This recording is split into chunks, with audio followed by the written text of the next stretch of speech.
Siyanibingelela nonke balaleli kuzo zonke izindawo enilalele kuzo. Makwandise kini umusa nokuthula ngokumazi uNkulunkulu noJesu inkosi yethu. Lolu hlelo olilalele njengamanje izwi lenkosi yethu uJesu Kristu. Izwi lenkosi yethu uJesu Kristu.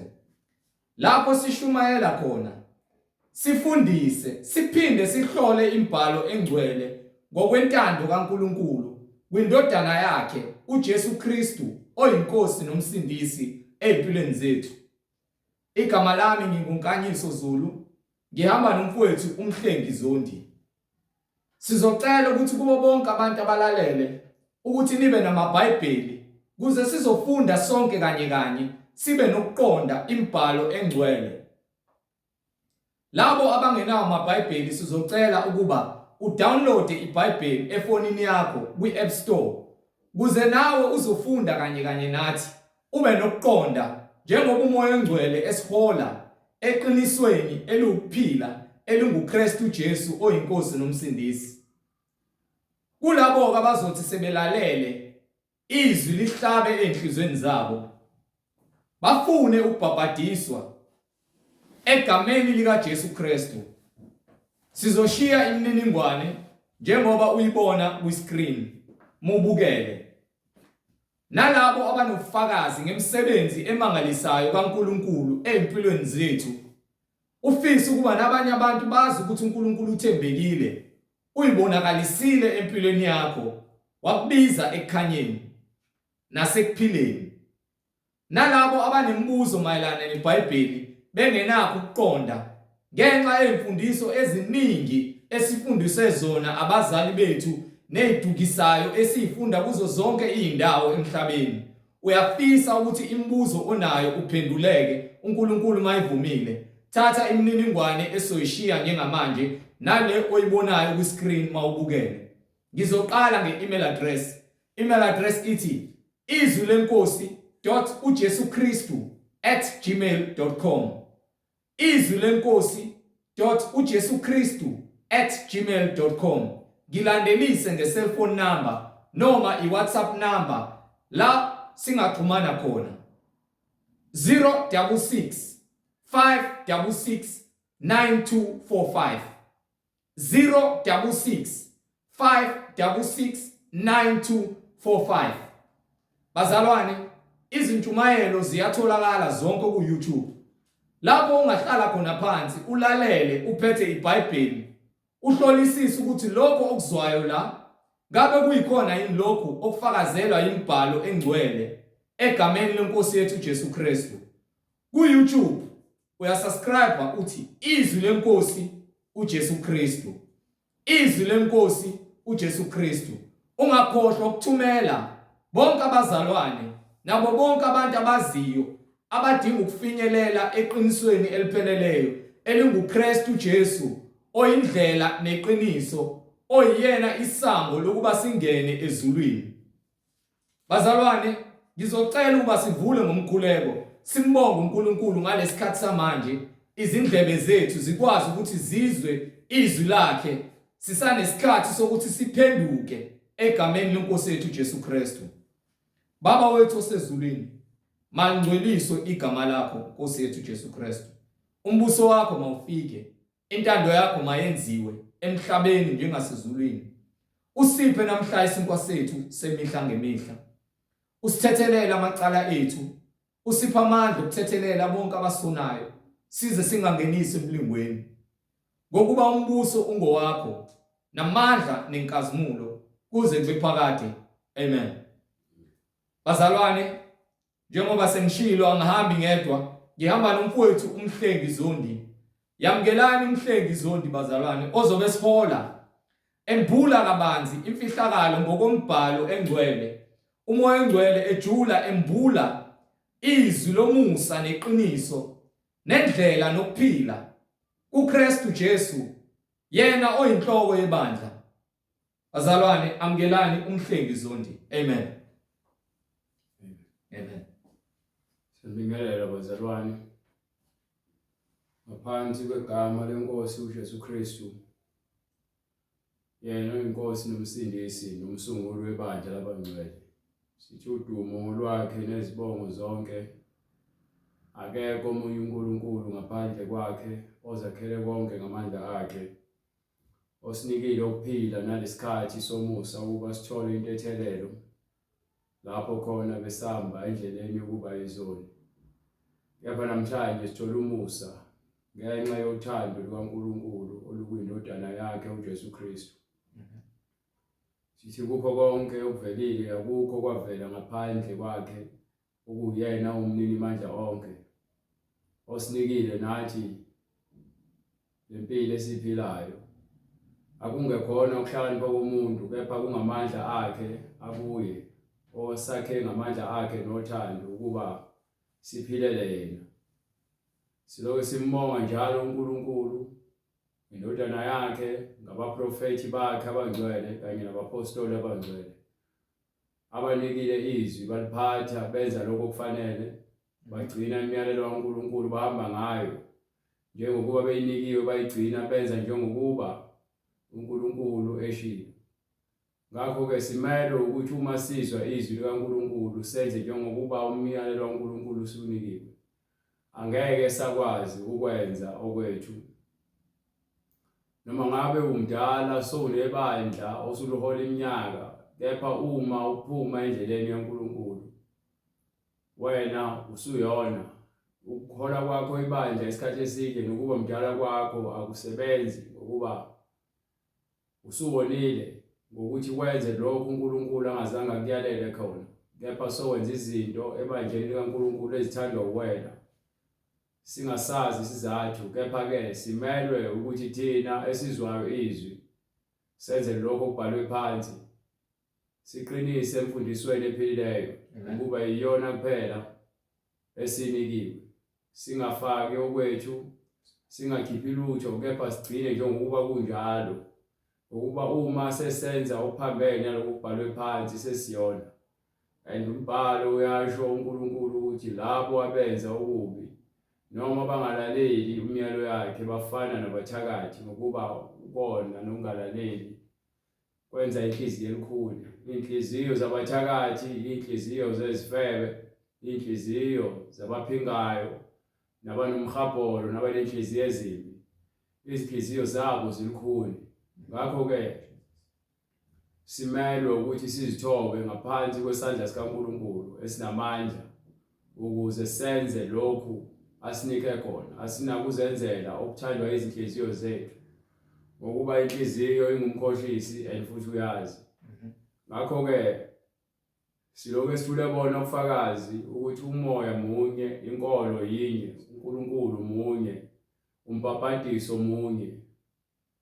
Ngakho ke simelwe sonke thina abantu esikhonza kuKristu ukuba senze njengokuba imbhalo isho.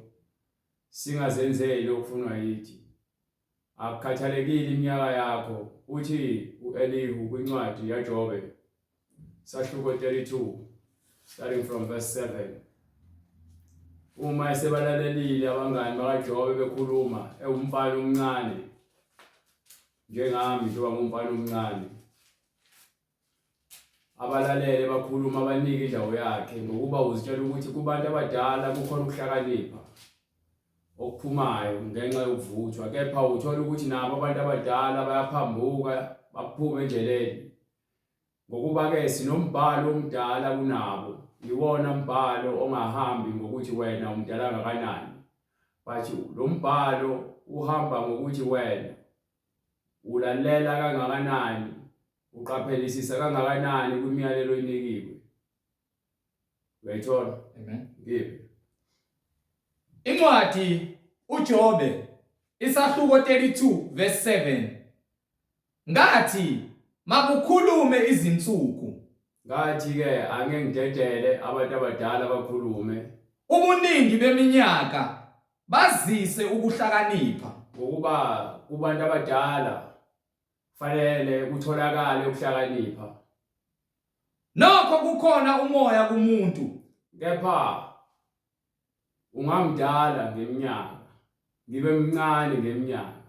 Kepha khona umoya womuntu omdala okwazi ukungena kumuntu.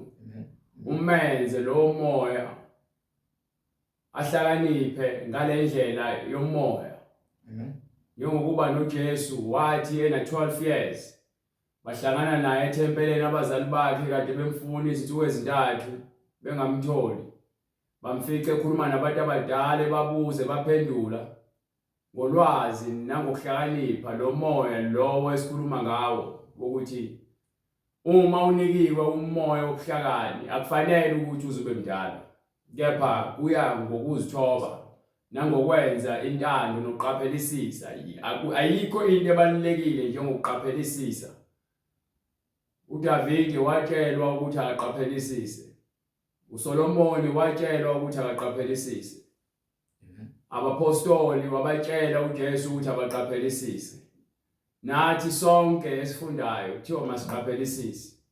Ngakho ke uqaphelisisa kusho ukuthi yonke into oyenzayo uyayibhekisisa, awuvele wenze njengoba uJesu wathi ke konke okushiwo abaFarisi njengoba behlele esihlalweni sikaMose.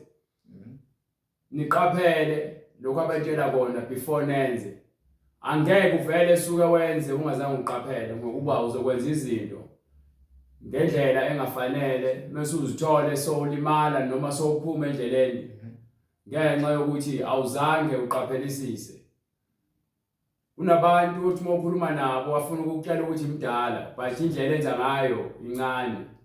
Sho ukuthi ngokweminyaka le ndlela enza ngayo ayivuthiwe. Kepha ngokomqondo wakhe yena mdala usho ukuthi konke akwenzayo kulungile. Nabantu abangazwani nokuboniswa othi momboniswa adube noma akunyokolote noma anxaphe noma adinwe akuthuke athi ame ngokuthi yena mdala. iBhayibheli liyasitshela ukuthi akusebenzi iminyaka kuphela. Khona abantu abadala nesisho esishoyo sesiZulu esithi ayihlabi ngakumisa. Akusho ukuthi ngoba naku inkomo inezimpondo ezinhle bese kuthiwa hayi le iyahlaba. Khona inkomo engenazo izimpondo kepha ikwazi ukuhlehlisa izinkomo ezinezimpondo.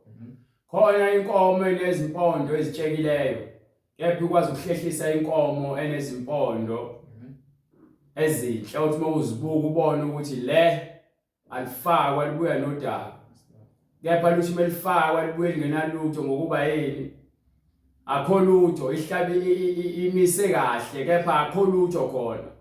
Kanjalo khona abantu uthi mobabuka uzumhloniphe kepha bese khuluma vena bhede. Ingakho ke iBhayibheli isitshela ukuthi njengokuba babekhuluma noJobe abantu abadala elalelo Elihu emncane wayesethini ngathi makukhulume izinsuku. Wayesethi makukhulume izinsuku. Ubuningi beminyaka bazise ukuhlakanipha. Ubuningi beminyaka ngokuba vele phela ukuze umuntu umthole ukuthi uyidloni ngeke umuntu umbuke mase uyamjaja noma umahlulele. Fanele aqala akhulume. Ekwakhulumeni kwakhe ikona ukuveza okusenhlizweni yakhe njengokuba incwadi ithi ke inhliziyo yakho ifana nesibuko noma enhlizweni yakho kufana nokuthi uzibuka emanzini ngokuba lokho kusenhlizweni yakho ikona okuzovela ngezenzo nangenkulumo yakho. Ngakho ke kukhona abantu abadala othi mekhuluma avele nje abhude. Ungeke uzumtshela ukuthi akathule kepha kumele umnike isikhathi. Ukuba iBhayibheli lithi ohlakaniphile uyasazi isikhathi sakhe ngokuba yonke into ngaphansi kwemthunzi welanga inesikhathi sayo. Kanjalo nohlakaniphileyo isikhathi sakhe uyasilinda ukuba sivele mase yakhuluma. Khona abantu othi uyamsiza kanti uzithela wena thiwa umlungisi uzithela isisila.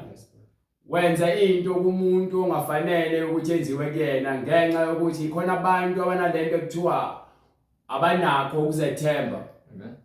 Mengenakho ukuzethemba ufuna ukwenza konke ongamenza ukuthi athembakale. Ngakho ke ugcine sekhuluma izinto ezingafanele ngokuba ufuna ukuthembeka. Kanti ke ukuthembeka kusho ukuthi ke indlela yempatho nokwazi isikhathi sokukhuluma nendlela yokuhamba indlela oziphatha ngayo iyona ndlela leyo eveza ukuthi abantu bangathembela yini wena uthembekile yini, wena uyazethemba yini, wena uyamthemba yini uNkulunkulu. Ngoba uma ungamthemba uNkulunkulu kwawena ngeke uzuthembeke, ngeke uzuthembe.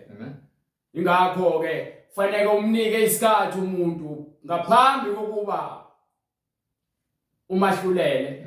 Ungabe ubuka umuntu uthi hayi ke lo uyisidididi ngoba naku umbukile wambuka emehlweni akhe isidididi. Kepha mase eqala ekhuluma kuvela ubuhlakazi ngoba vele nabantu abathulayo athule nje umuntu befika phakathi kwabantu ukuze akwazi ukuhlola isimo, angavela afike afuna ukuzenza usiyazi. Abantu abangazi isikhathi esiningi banomsindo, bafika phakathi kwabantu bafuna ukuzenza usiyazi, akhuluma izinto eziningi engizwa bethi akazi ngizwa bethi.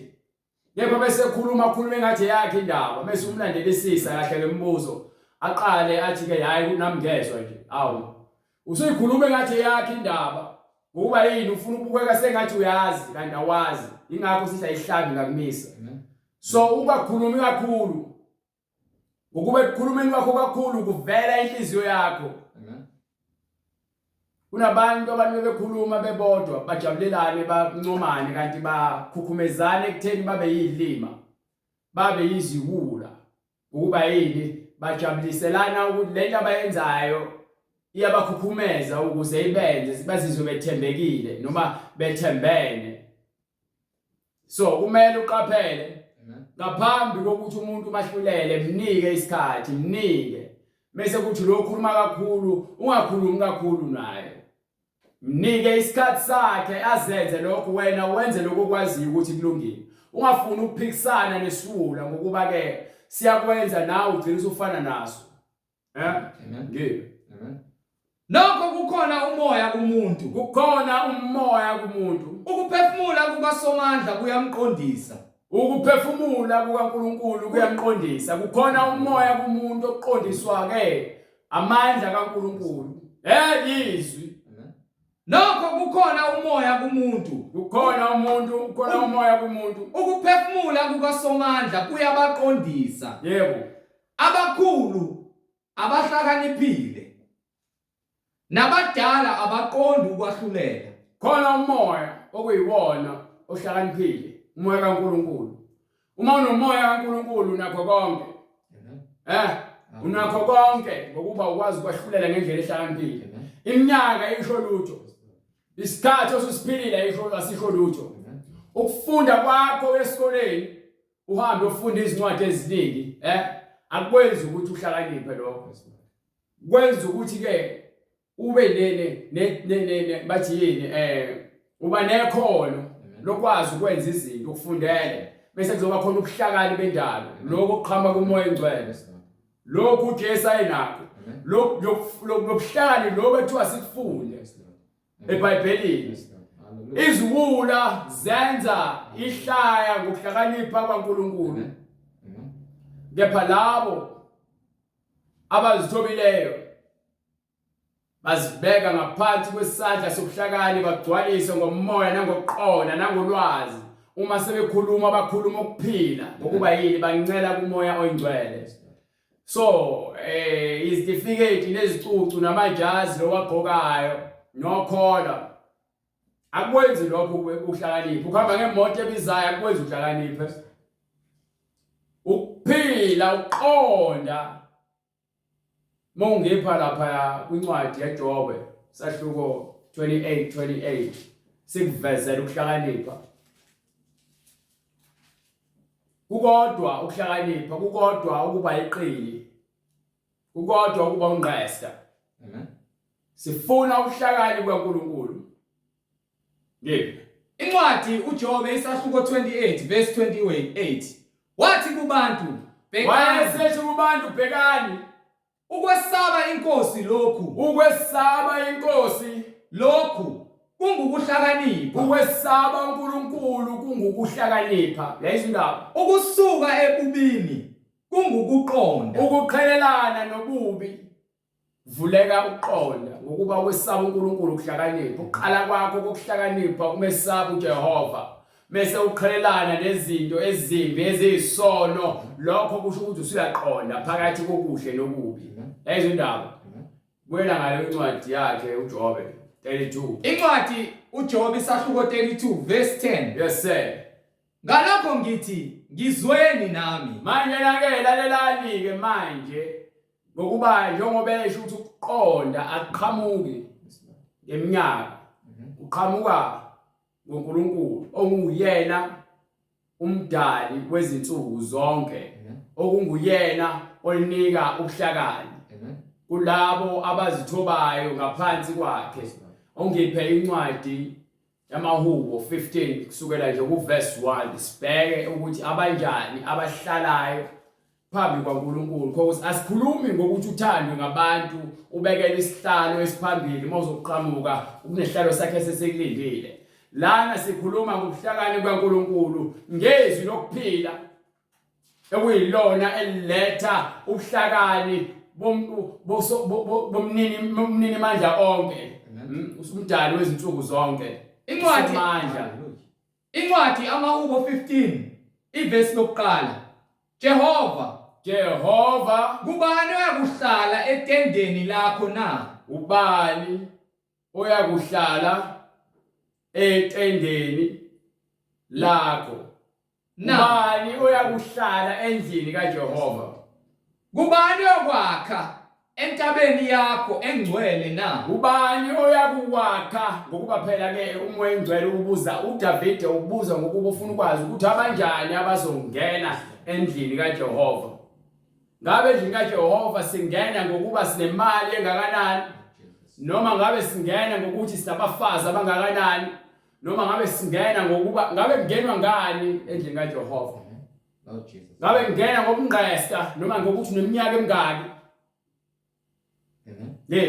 yilowo ohamba ngobuqotho yilowo ohamba ngobuqotho uma uze endlini kaJehova akukhathalekile ukuthi ke ufunde ngakanani noma ugqoka usudu nothayi noma ngabe ugqoka izikhumba noma ngabe ugqoka ubuhlalo noma ngabe ugqoka iNazaretha kepha uma inhliziyo yakho ibonile yonakele ngeke uze ungene etendeni kaJehova ngeke uze uhlale endlini yomngcwele ungena ngobuqotho uqotho kusho ukuthi ke wena njengoba ithi incwadi ukuqala kokuhlakanipha ukumesaba uJehova izwi lakhe ekumele ulazi asithathalele iminyaka yakho ngoba iminyaka yakho izokukhohlisa ikwenza uzitshele ukuthi manje hayi sengenza noma ngabe yini asisebenzi kanjalo emzwini kaNkulunkulu kungisetshenzwa ngokulalela izwi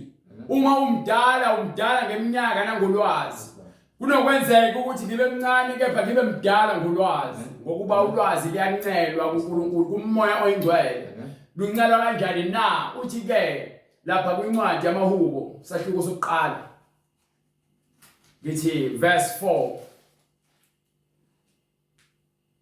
verse 4 ababi abanjalo kepha banjengamakhoba aphephethwa ngumoya yebo ngalokho ababi abayivuma ekwahlulelweni ababi awusheshe uqala 3 unjengomuthi otshaliwe ngasemfuleni yes sir yamanzi othela isithelo sawo ngesikhathi sawo oqabunga lawo lingabuni awusheshe ubusisiwe incwadi yamahubo isahluko sokuqala ivesi lokuqala no qala from verse 2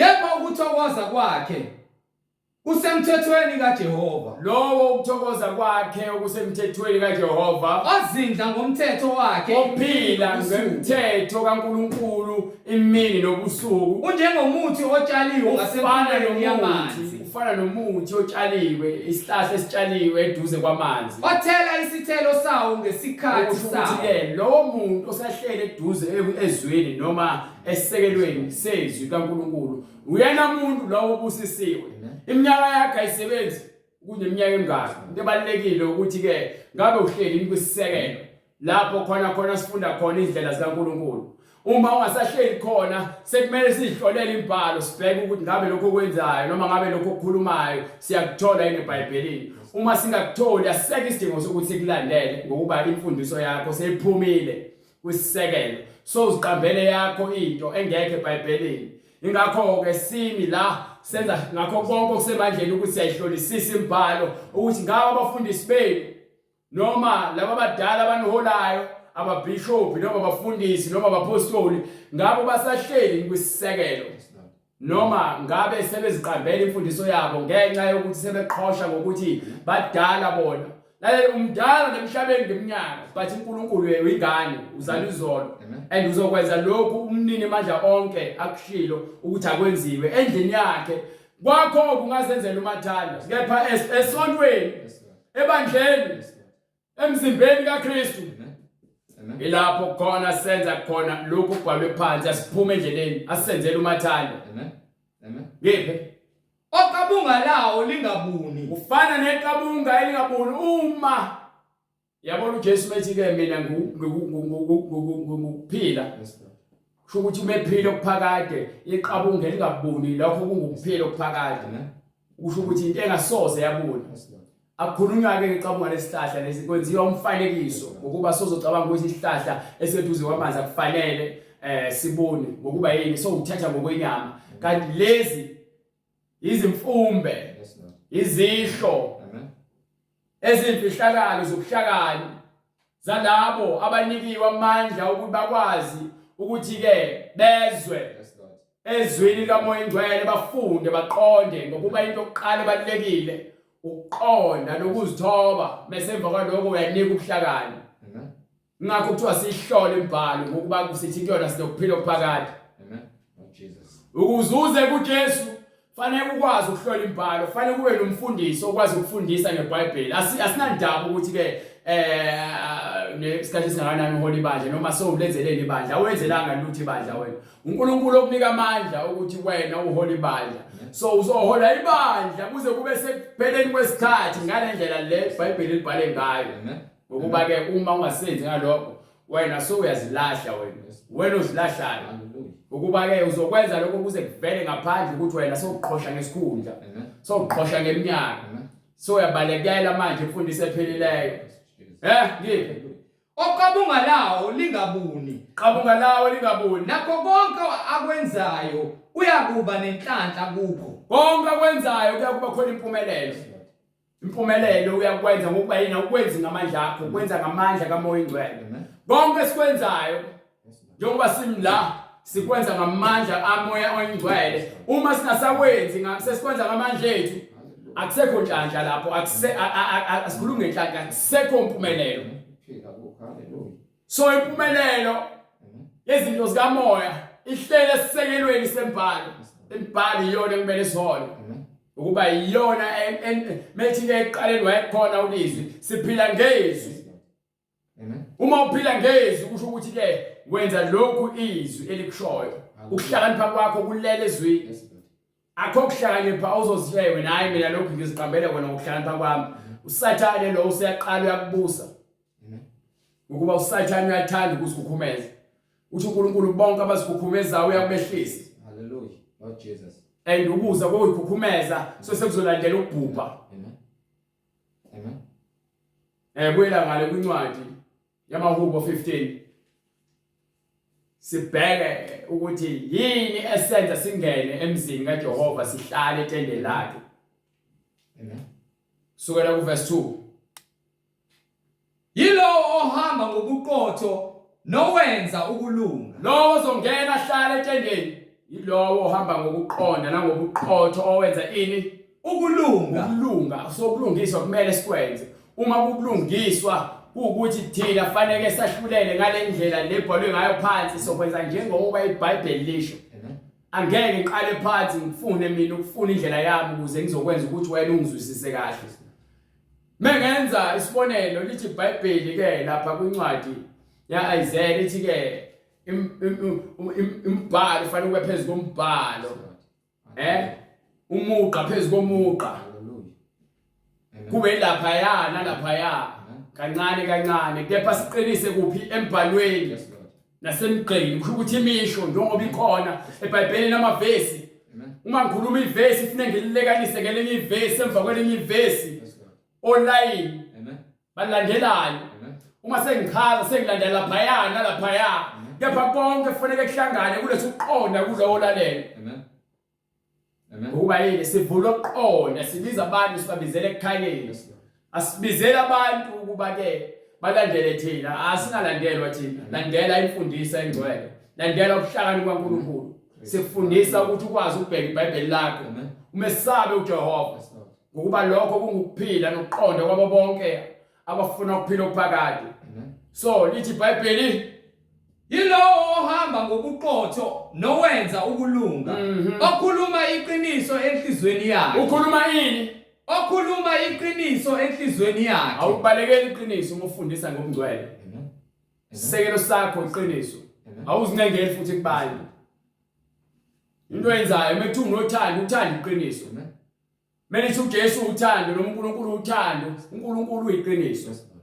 methi waletha umusa leqiniso waletha umusa ngokuba uNkulunkulu obekezelayo akathandi ukuthi abantu babhubhe Yes, Lord. ababi nabahla akafuna noyedwa ukuthi abhubhe Amen. kepha ngenkani nenkanuko nokubontamo olukhulu nohliziyo ngise abantu bayabhubha Yes, Lord. abantu bayabhubha bayaphela ngenxa yokuphelela ulwazi ungabi khona kolwazi emasontweni abantu bayabhubha bayaphela Amen. nongephela uncwadi leyo ukuthi ubenzelani lapha uncwadi yaHosea sahluko 6 from verse 4 bengaphosisi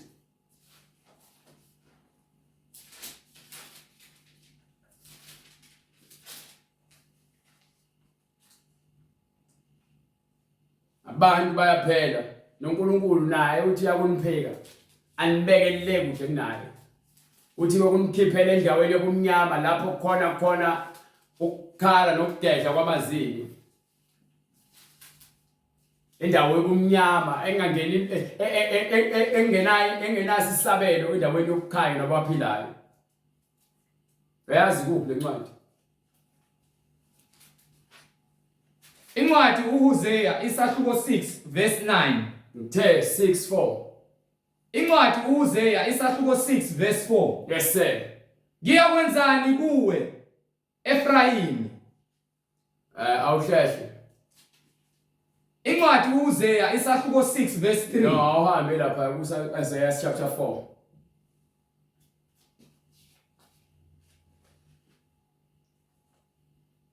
Hosea chapter 4. 4:6 incwadi uHosea isahluko 4 verse 6 yes sir abantu bami bayabhujiswa abantu bami bayabhujiswa ngokweswela ukwazi ngokuba yini engekho ulwazi Hallelujah.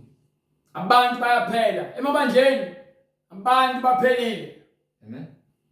akusekho ngisho sathane uqedile ngenxa ungabe khona kolwazi ulwazi silithathe eBhayibhelini uma lingasashumela iBhayibheli lolo bandla lelo akuselona likamoya engcwele sekuyibandla kaSathane Amen. ukuba uJesu uzasho kwincwadi esambula athi ke yazi ubahlolile laba abazibiza abapostoli bebengesibo Amen. kepha bangamasinagoge kaSathane so manje ke into ebalekile ulwazi Yes, Lord. and ulwazi lingamandla endlini kaNkulunkulu Amen. ukuba uma ukhuluma ulwazi ukhuluma izinto zikamoya engcwele uma ungasenalo ulwazi sokhuluma izinto ezithandwa wena nenkanuko zakho umoya engcwele akasekho Yes, Lord.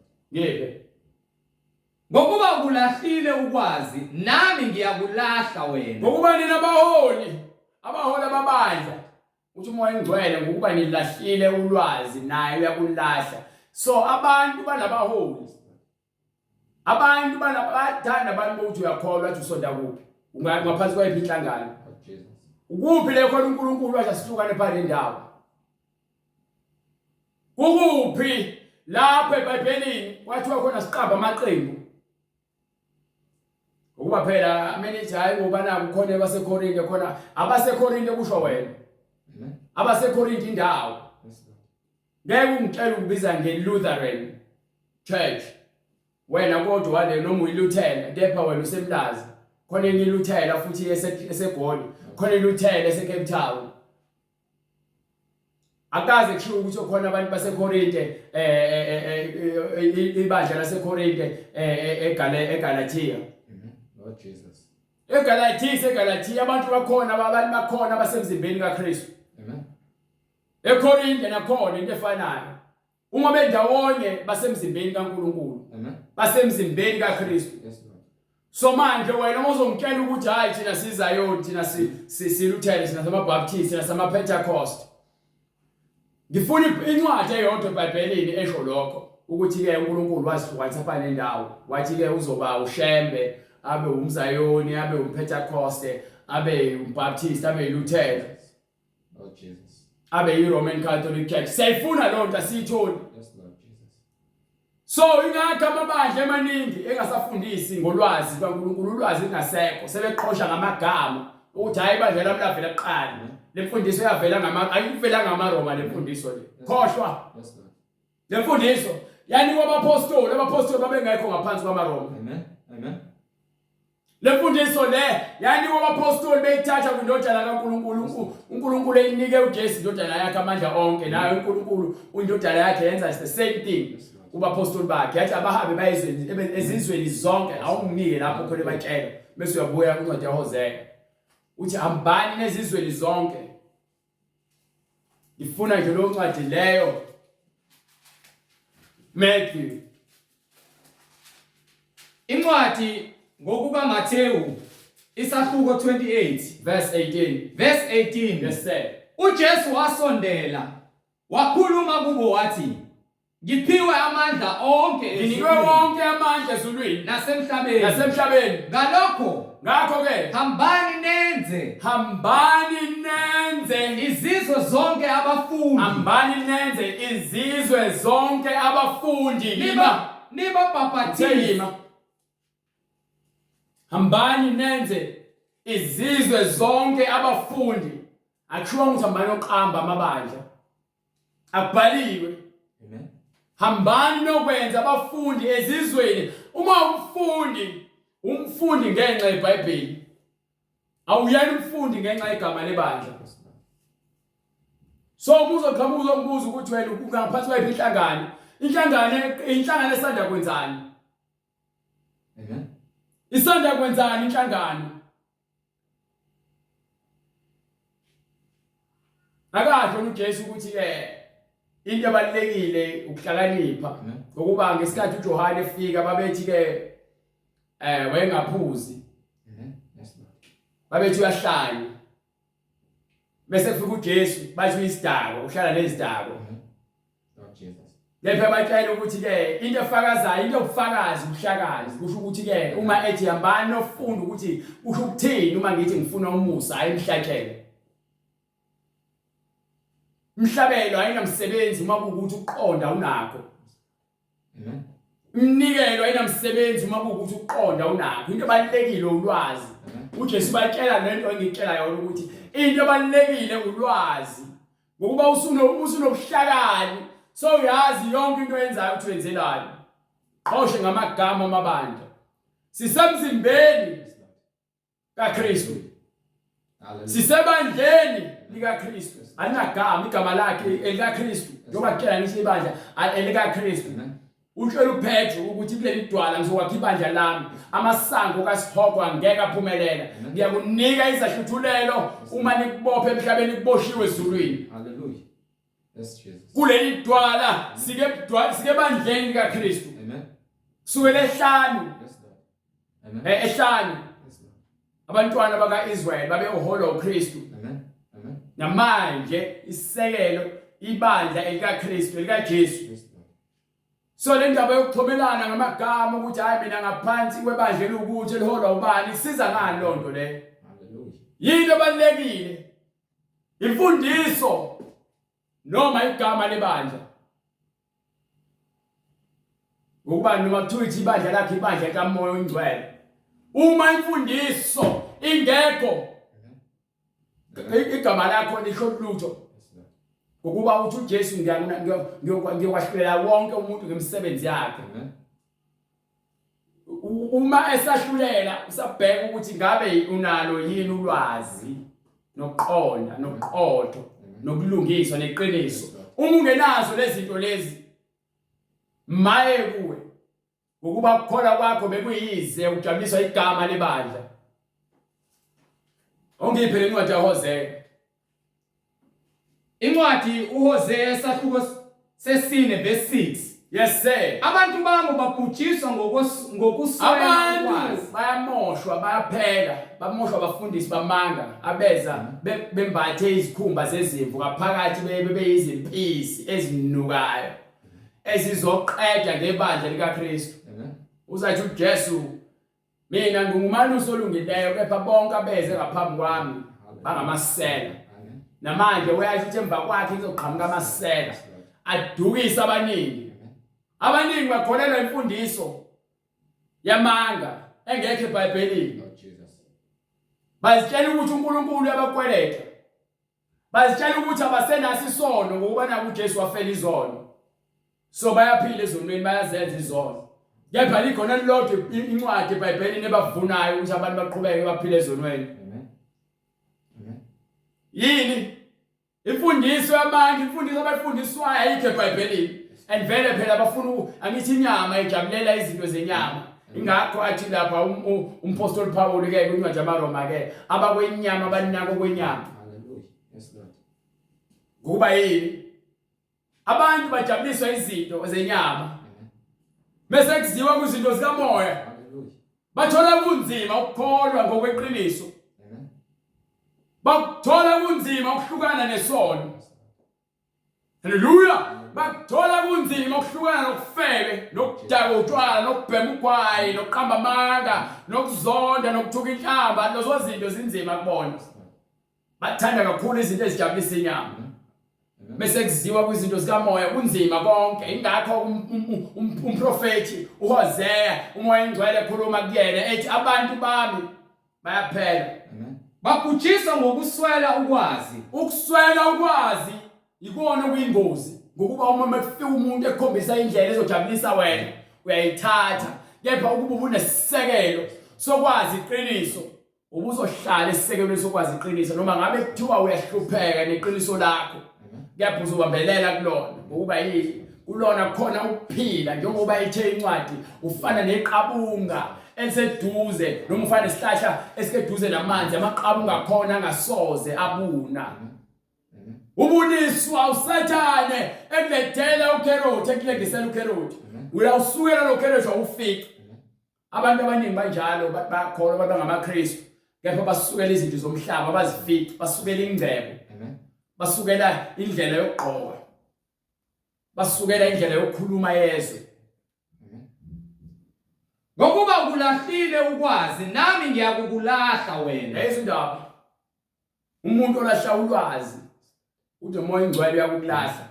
Lenda akayikho laphela. Ongiphi incwadi yaMathewu? Lapha kwincwadi yaMathewu sahluko 25 verse 20 from verse 28 to 31. Incwadi ngokuka Mathewu isahluko 25 verse 28. Yes sir. Ngakho mamukeni ithalente. Ngakho ke uma ekhuluma manje uJesu wenza ufanekiso ukuthi ke umadoda abantu banikiwe iziphiwo. Njengoba sikhuluma ngolwazi sinikiwe ulwazi lona sinikiwe nani la njengoba nakhona sinikiwe ngokufana khona abanikwe ngaphezulu kwabanye ulwazi khona abanikwe ngaphansi kwabanye. So ngendlela onikwe ngayo ulwazi ngendlela olisebenzisa ngayo ulwazi uma ulisebenzisa ngendlela engafanele uthi uJesu uyakuthini. Ngakho mamukeni ithalente. Uthi thatheni leli talent analo Nilinike onamathalente ayishumi. Nilinike lowo onolwazi oluningi. Ngokuba yilowo naloyo. Ngoba yilowo nalowo nakho uyakuphiwa. Yilowo nalowo nakho kuyakwandiswa ke. Avame Bese kuba kuningi. Kepha ongenakho. Bese kuthi lo othe ulwazi enalo uyangalisebenzisa. Uyakwamukwa nalokho nalokho anakho okuncane kuyakuthathwa. Bese kwenziwalana emva kwalokho. Leyo ncebo engasiziyo. Leyo ncebo engenamsebenzi emzimbeni kaKristu. Iphonseni kumnyameni. Thatha uyawisi ifakwaphi iphonseni ebumnyameni ezindaba obungaphandle. uma ungenamsebenzi unikiwe ulwazi usibiza ngencebo kaNkulunkulu uyasiyavuma yebo incebo kepha kuthiwa ke uma ungasebenzi imisebenzi ekhiqiza izithelo ezifaneleyo wena uyakukhuluma umnini manje onke athi ke mphutheni naleli talente lakhe nalo ninikele omunye kuvame kuyena yena thathwe aphonswe kuphi Leyo ncebo engasiziyo iphonseni ebumnyameni. noma nomsebenzi mphonseni ebumnyameni obungaphandle lapho kuya kuba khona ukukhala nokugedla. lapho khona ukukhala esihogweni lapho Amen. sesihogweni akubuzwa akunanazo ebumnyameni ingakho kuthiwa bahlele ebumnyameni Yes, Lord. kukhanya kwafika kona kepha babamilanga ukukhanya so njengoba besahlele ebumnyameni basahlele esihogweni baboshiwe Yes, Lord. bazomele befa bese bathatha baphonswa ebumnyameni lapho khona ukukhala nokugedla kwamazinyo ukuba yini banqabe ulwazi ucabanga ukuthi uphilela imoto nemali nokuthi wahle wenyuka ugqoke kahle ube nezimoto eziningi ugqoke impahla ezinhle ube gqoke ama-tattoo ube usaziwayo ube nemali eningi ube nezinkampani uthwale ube awuphileli leyo nto le No. uphilela ulwazi Amen. lolwazi lolu abanikwe eqaleni uAdam noEve banikwa umyalelo bawuphula umyalelo kaNkulunkulu njengoba bawele esonweni lesosono leso nawe usembethe awuzalwanga uyisoni kepha mzukwana uzalwa wazalelwa kusona isono so ngeke ungasenzi ngokuba umhlaba wezono Yes, Lord Jesus. sinikiwe izwi lokuphila ukuze silazi silenze lolwazi esikhuluma ngalo yilona zwi leli esinikiwe ulizwi uJesu uze ezosindisa abantu ezonweni zabo Yes, Lord. akasona isono uJesu Amen. kepha weza emzimbeni wesoni wazongena emzimbeni wesoni ukuze asindise abantu ukuba yini unothando ingakho lapha incwadi yalontuzana yamaroma ethi ke wasithanda ke sisayizoni Yes, Lord. Amen. wasithanda Yes, Lord. wasinikela nothandweni sisayizoni Amen.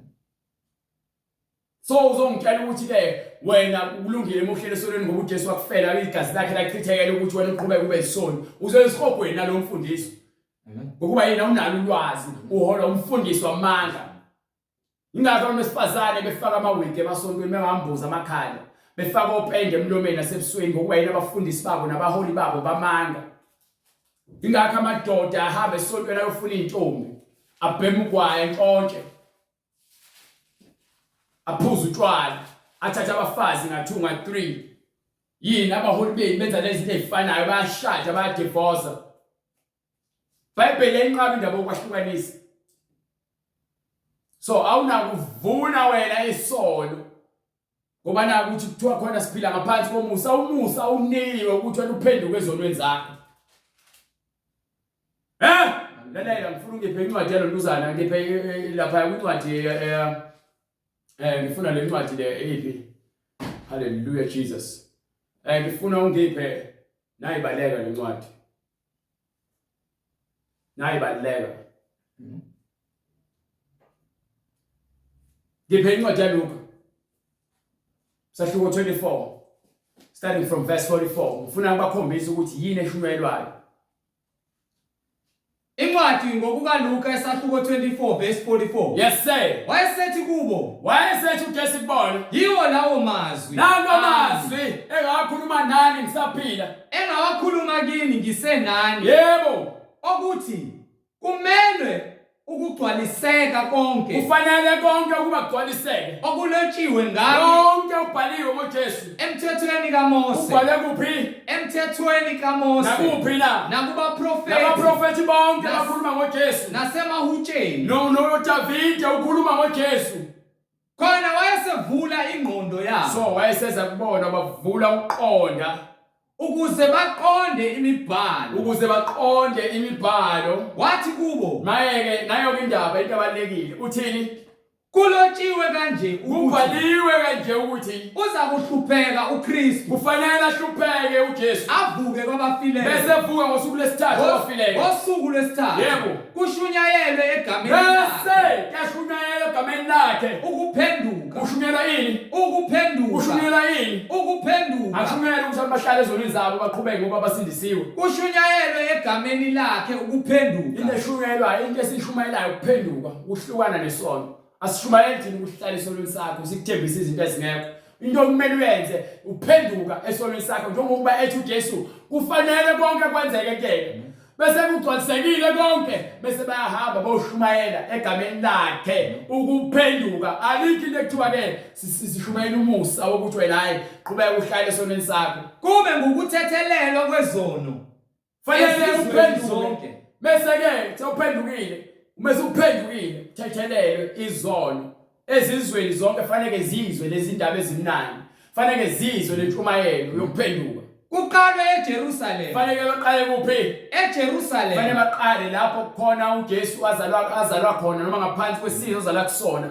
abashiye ubufakazi nina ke ningofakazi balezi zinto ngokuba yini bona bawufakazi ingakho behambe beshiya ubufakazi sishumayela ubufakazi yonke into esikhulumayo inobufakazi eBhayibhelini ingakho uJesu ethi ke lento engiyiyona lento eyenzekile kumina ubufakazi ngoba yini ngokuba uMoses wakhuluma ngalobufakazi bonke abaprofeti bakhuluma ngalobufakazi noDavid kuncwadi yabahubo wakhuluma ngobufakazi Hallelujah. yenza indaba yanishiya ngoba ngimvula ukuqonda ngithi ke manje hambani lezizweni zonke noshumayela ivangeli lokuphenduka baqalana eJerusalem Amen. Amen. ngoba nina ningofakazi balezi zinto ayikho into esishumayelayo ngaphandle kokufakazi kukaJesu Amen. siletha ubufakazi iqiniso uma sengikhuluma ngezinye izinto ehlangana namabhizinisi angisakhulumi ngoJesu Amen. khuluma ngale nto lebhalwe laphansi angandaba ukuthi mina nemali engakanani noma ngihlupheki nginje kepha kusalayo nginobufakazi Amen. uba nami ngangifeba ngangiphuza ngangibheka insango ngibheka nogwayi ngangitshontsha qhaba amanga Amen. ngangishaya nabantu besifazane namadoda ngishaya konke Hallelujah. Yes, Lord. kodwa ngomusa kaJesu Amen. namhlanje ngimile ngithola ubufakazi ubufakazi into efunakalayo Amen. Amen. ngeke ngitshela ukuthi nobufakazi ukuthi uJesu unika umsebenzi usanda kwenzani Lord Jesus. Amen.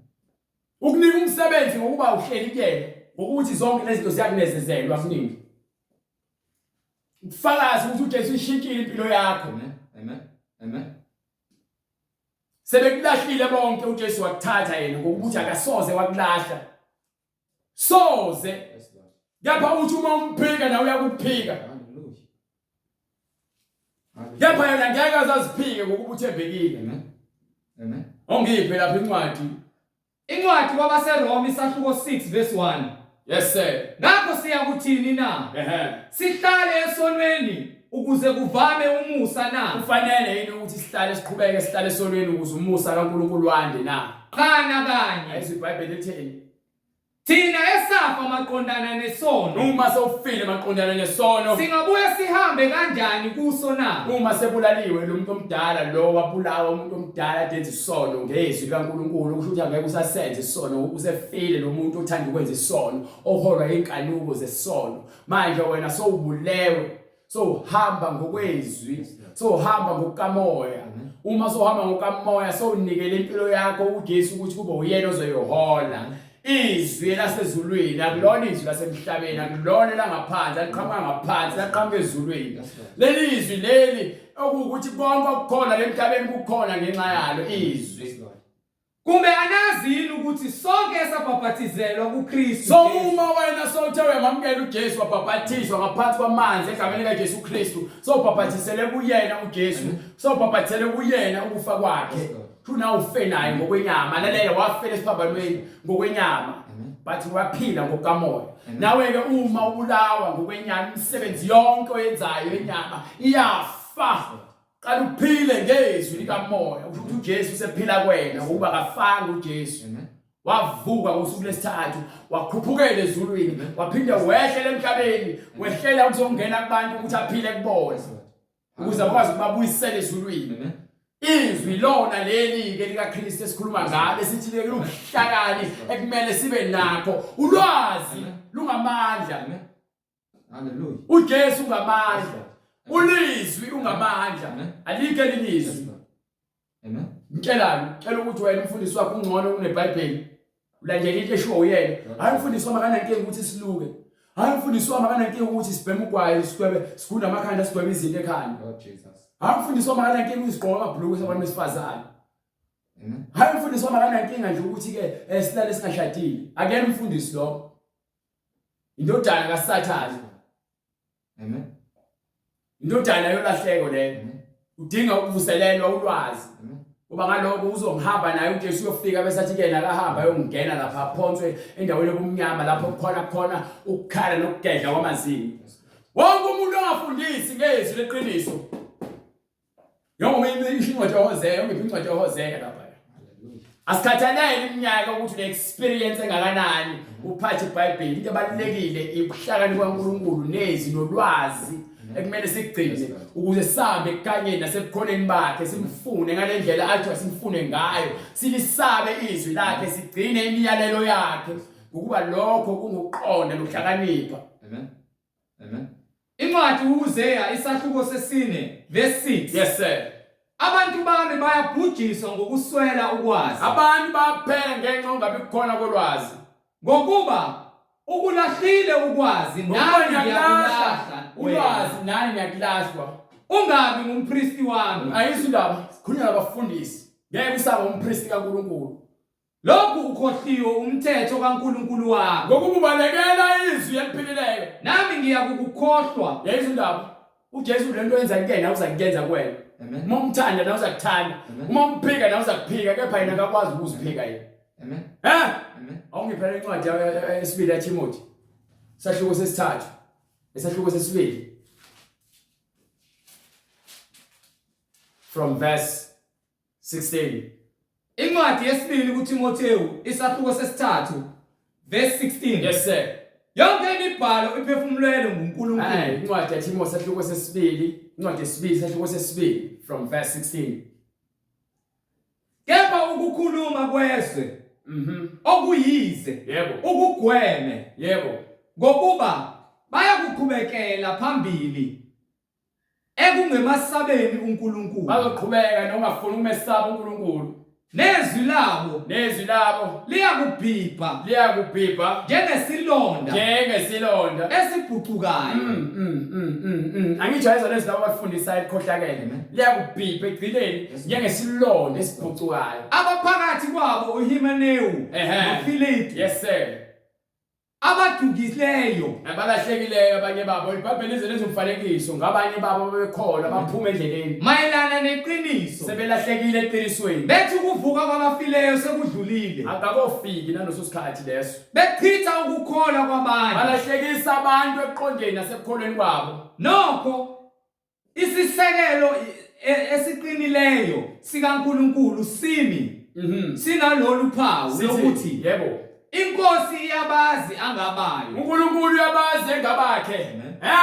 Munezwi lakhe uyakwazi. Umuhlele ezwi lakhe. Hallelujah Jesus uyakwazi. Yebo. Nokuthi loyo naloyo ophatha igama likaKristu. Ngokuba yilowo nalowo ophatha igama likaKristu. Makadedwe kuko ukungi. Makaqhela bubini. Makahlukane nobubi. Amen. Amen. Mokhuluma nowazi izwi kaNkulunkulu uqhelelana nobubi. Ngeke. Amen. Kepha endlini enkulu akukho izitsha zegolide nesiliva kuphela. Yes sir. Kodwa nezemithi nezobumba. Awuhlehla ngifuna le khona ongiphela uqalela ku verse 10. Kusaqhubeka lapha ngifuna nje verse 10 because wona bengufuna kakhulu before sifike la. Ngalokho ngiyakukhuthazela kukho konke. Ngalokho uyakhuthazelwa kukho konke. Ngenxa yabakhethiweyo. Ukuze nabo bazuze insindiso. EkuKristu Jesu. Kanye nenkazimulo yaphakade. Yes sir. likholekile lelizwi leli likholekile ukuthi ngokuba uma safa naye uma safa naye siyakuphila naye nathi siyophila naye, uma sifa naye ngokwenyama ngokukamoya sophila naye, uma sikhuthazela uma siqhubeka nokuhlala emgcweleni siyakubusa kanye siyakubusa naye futhi siyophinde sibusa naye siphile kwangona waphakade naye, uma simphila umhlaba ngowethu, uma siqhubeka siphile emgcweleni. Bonke ababi baya emgodini bayongcwatshwa ngeke baphinde bavuke bayohlala ebumnyameni. Amen. Kepha abangcwele Yes, Lord. abaqhubeka nokuhlala ezwini bona umhlaba ifa lomhlaba elabo. siyakubusa kanye naye Siyakubusa ngoba uJesu uthi uyakubusa izwi lakhe liyaphila okuphakade, so uma liphila kuthina kunathi siyakuphila naye okuphakade. uma simphika Uma umphika naye uyakusiphika Hallelujah. uma umphika naye uyakusiphika uma umphika naye uyakuphika.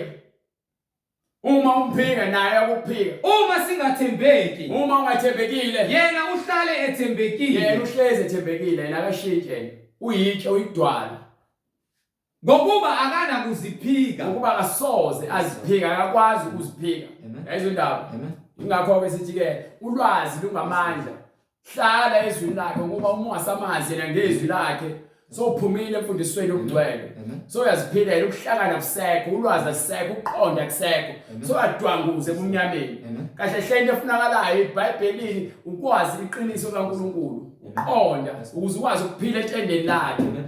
Amen. Amen. Yayizwe indaba. Yes, Lord.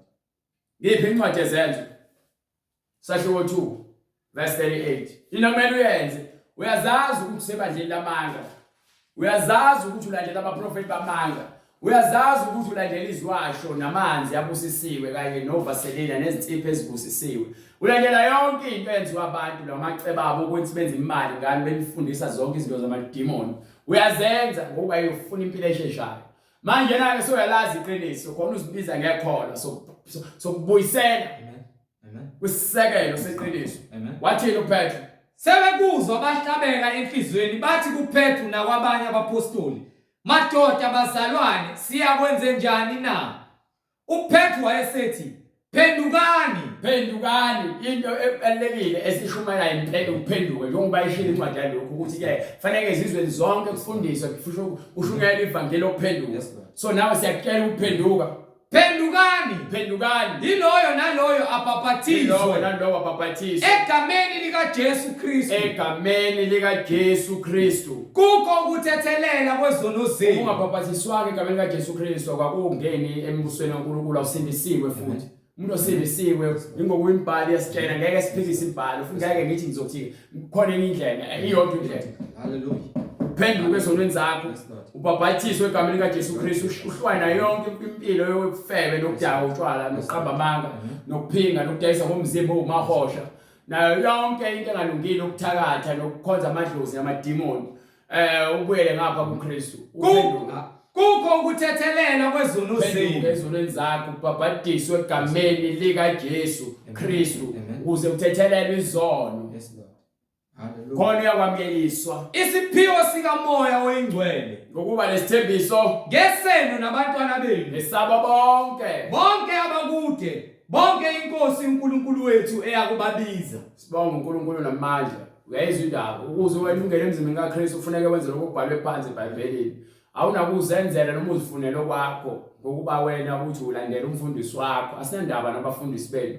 Into esinendaba nayo njengoba iBhayibheli abantu bebemphika uKristu nawe baphika, nathi simile leso sisekelo leso ukuthi uma umuntu efundisa makathathe yonke into encwadini afundisa abantu ngokuqonda ngokubunikiwe, angafundisi into angayazi. Uma ungayazi ishiye ukuze ugweme ukudukisa abantu ngoba abantu bawubuze ezandleni zakho, igazi labo lokuba sekhanda lakho uma ukuthi wena ubafundisa into engekho, abantu benza izinto ezingalungile ngenxa ukuthi wena ufuna ukuphoqelela ukuthi uyazi. Uma sofuna ukuphenduka noma sowuphendukile bese usithinta le number ku screen ne-email address. Sizama ukuthi size kuwe sizobhabhadisa egameni likaJesu Kristu uqhubeka uhlale emfundisweni ephilileyo. Uma ufuna ukubuza imibuzo ephathelene neBhayibheli uyosithinta futhi kuyona inamba leyo esescreenini noma i-email address. Uma unobufakazi nakhona usebenzisa i-email address noma inamba. Uma ufuna ukunikela kumsebenzi kaNkulunkulu uyosebenzisa inamba, noma ufuna ukufaka ukunikela kweshumi inamba noma i-email address yokuxhumana nathi bese sikunike indlela. Ngakho ke sicela ukuthi uNkulunkulu asinike amandla siziphinde sihlangane okuzayo sophinde sivale ngomkhuleko egameni laJesu Kristu. Baba uNkulunkulu namandla uNkulunkulu ongcwele siyabonga ngalesikhathi nangomusa wakho senzele wona ukuba phinde size la phambi kwakho uNkulunkulu sihlangane. Sicela impethelelo uNkulunkulu kukho konke esikwenzile singaqondi nalapho sikwenzile khona siqonde. Ukuba uNkulunkulu sizinikele kuwe sizibeke phambi kwakho sizendlala. Ukuba wena uNkulunkulu ubhale igama lakho kithi. Gcwalisa umoya wakho ezinhliziyweni zethu. Usethela wonke amacala wethu esiwenzile nathi sifunde ukuthethelela bonke abasonile. Singangenisi okulingene kodwa sisindiswe kokubi ngokupumusa ngowakho namandla nobukhosi. Sithike lezi uNkulunkulu esishumayelayo malihambe lifinyelele kubo bonke abantu abazwayo bathinta inhliziyo zabo bezokufanele ukuze beze kuwe uNkulunkulu ngokuqonda bakwazi ukuthi bathole ukuvuselela kokuphila kokuqala ukuba ke ukufa kwesibili ngeke sabana amandla kubona ngokuba uNkulunkulu nomusa nothando. Sithike uNkulunkulu namandla namanje siyazicelela ukuba umusa wakho wehlele kithi ngamunye umthele inhliziyo umvuselele ingqondo entsha ayize kuwe ngokuqonda nangokuzithoba. Umoya wempakamo uNkulunkulu ufe ungasabi nawo ungasaba ukutholakala kuthina abantwana bakho ngokumusa kwakho namandla nobukhosi kuze bephakade. Amen. Umusa wenkosi uJesu Kristu nothando lukaNkulunkulu nokuhlangana kukaMoya oNgcwele makube nani nonke. Amen. Amen.